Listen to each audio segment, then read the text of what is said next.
வணக்கம் அன்பர்களே. என்றும் அன்புடன் உங்கள் அன்பன் விடியல் குகன் பேசுகிறேன்.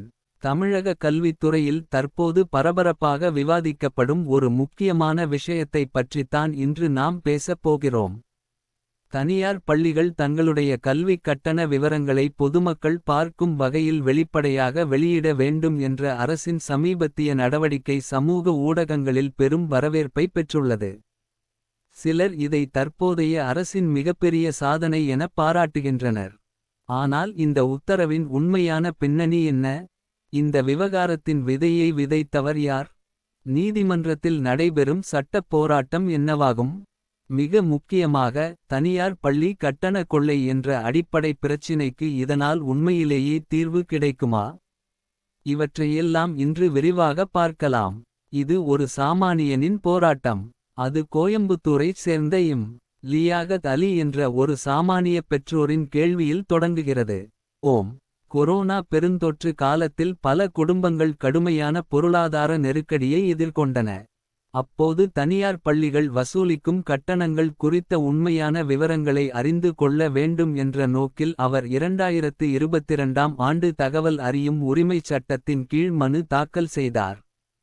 ஆனால் அவர் கேட்ட தகவல்கள் உடனடியாக வழங்கப்படவில்லை.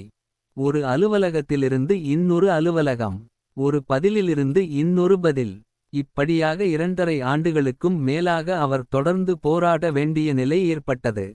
இறுதியில் அவர் மேற்கொண்ட மேல்முறையீடுகளை விசாரித்த தமிழ்நாடு மாநில தகவல் ஆணையம் 2026 மே 29ஆம் தேதி முக்கியமான பொது உத்தரவை பிறப்பித்தது. அந்த உத்தரவின் சாரம் மிகவும் எளிமையானது. தனியார் மற்றும் சிபிஎஸ்இ பள்ளிகள் தங்களுடைய கல்விக் கட்டண விவரங்களை பள்ளி நுழைவாயிலில் பொதுமக்கள் பார்க்கும் வகையில் காட்சிப்படுத்த வேண்டும். இதுவே முழு விவகாரத்தின் தொடக்கப் புள்ளி.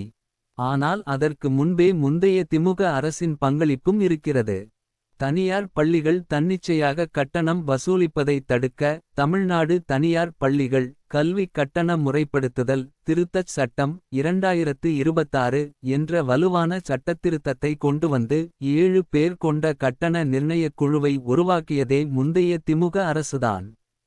அரசு நிர்ணயித்த கட்டணம். தற்போதைய அரசு எந்த கட்டண விவரங்களை பள்ளிகளில் காட்சிப்படுத்தச் சொல்கிறதோ அந்த கட்டணங்களை சட்டப்பூர்வமாக முன்கூட்டியே நிர்ணயம் செய்து வைத்ததே முந்தைய ஆட்சி காலத்தில்தான்.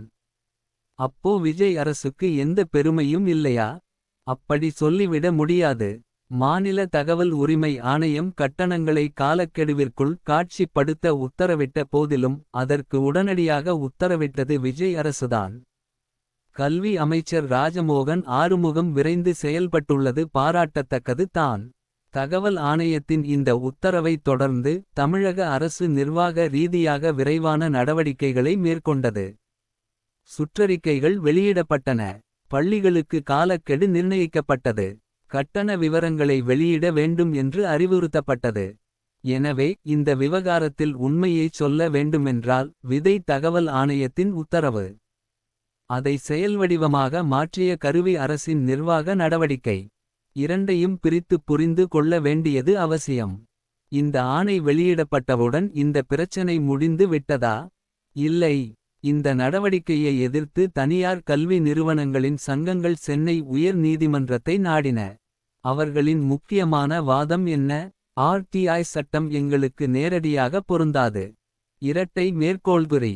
மேலும் உச்ச நீதிமன்றத்தின் முந்தைய சில தீர்ப்புகளையும் அவர்கள் தங்கள் தரப்புக்கு ஆதரவாக முன்வைத்தனர்.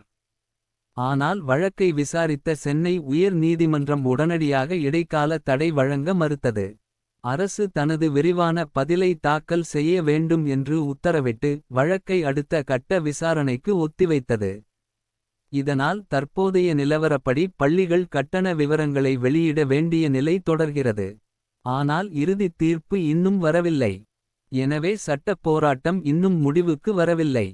ஆனால் இங்கே நாம் இன்னொரு யதார்த்தத்தையும் மறந்து விடக்கூடாது. பெரிய கார்ப்பரேட் கல்வி நிறுவனங்கள் வெறும் பள்ளிகளை மட்டுமே நடத்துவதில்லை. அவர்களிடம் கணிசமான பொருளாதார வலிமையும் சமூகச் செல்வாக்கும் அரசியல் தொடர்புகளும் இருக்கக்கூடும். எனவே ஒரு நிர்வாக உத்தரவு பிறப்பிக்கப்பட்டவுடன் எல்லாம் மாறிவிடும் என்று கருத முடியாது.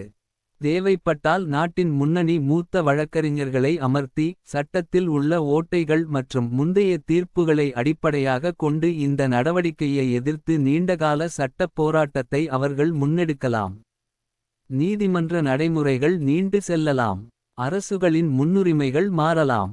சமூக ஊடகங்களில் இன்று பரபரப்பாக பேசப்படும் விஷயம். சில மாதங்களுக்குப் பிறகு மக்களின் நினைவிலிருந்து மறைந்துவிடவும் கூடும்.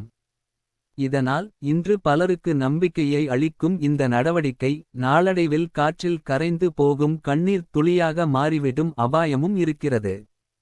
ஆனால் மறுபுறம் ஒரு வாய்ப்பும் இருக்கிறது.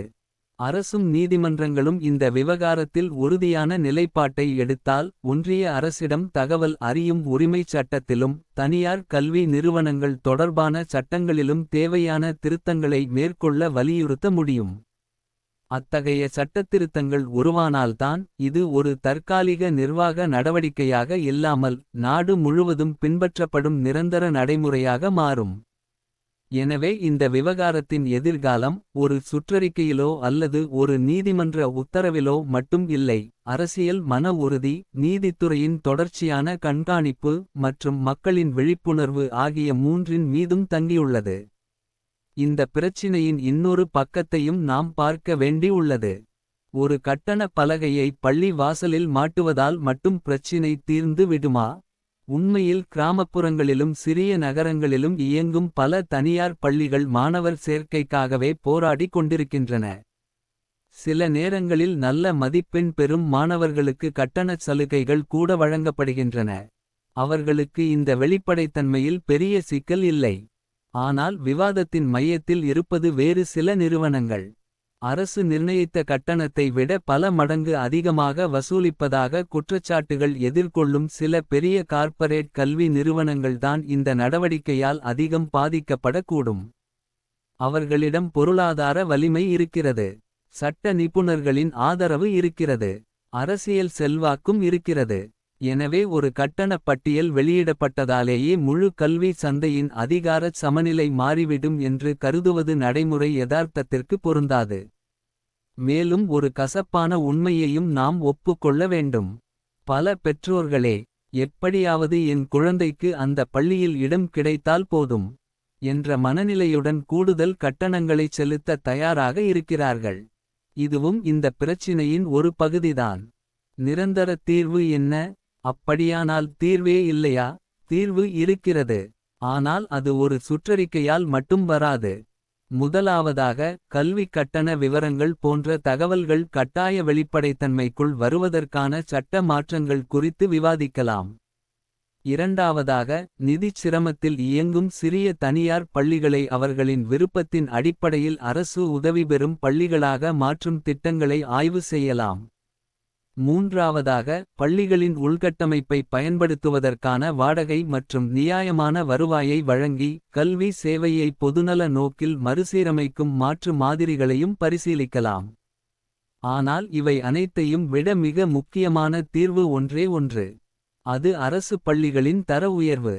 ஒரு பெற்றோர் தனது குழந்தையை அரசு பள்ளியில் சேர்ப்பதில் பெருமைப்படும் நிலை உருவான நாள்தான் கல்வித்துறையில் உண்மையான போட்டியும் சமநிலையும் உருவாகும். முடிவுரை. ஒரு சாமானிய பெற்றோரின் மனு ஒரு தகவல் ஆணைய உத்தரவை உருவாக்கியது. அந்த உத்தரவு அரசின் நடவடிக்கையாக மாறியது. அந்த நடவடிக்கை நீதிமன்றத்தின் பரிசீலனைக்கு சென்றுள்ளது. ஆனால் இன்னும் பதில் கிடைக்காத கேள்வி ஒன்று இருக்கிறது. சுவரில் ஒட்டப்படும் கட்டண பட்டியல் பெற்றோரின் பொருளாதாரச் சுமையை குறைக்குமா? அல்லது இது இன்னொரு நிர்வாக நடைமுறையாக மட்டுமே மாறிவிடுமா? காலம்தான் பதில் சொல்ல வேண்டும். ஆனால் ஒரு விஷயம் மட்டும் உறுதி. கட்டணப் பட்டியலைச் சுவரில் ஒட்டுவது எளிது. கல்வியை அனைவருக்கும் எட்டக்கூடியதாக மாற்றுவதுதான் உண்மையான சவால். ஆமாம். மீண்டும் அடுத்த வீடியோவில் சந்திக்கலாம். அதுவரை உங்களிடம் இருந்து விடை பெறுவது என்றும் அன்புடன் உங்கள் அன்பன் விடியல் குகன். அனைவருக்கும் நன்றி. வணக்கம்.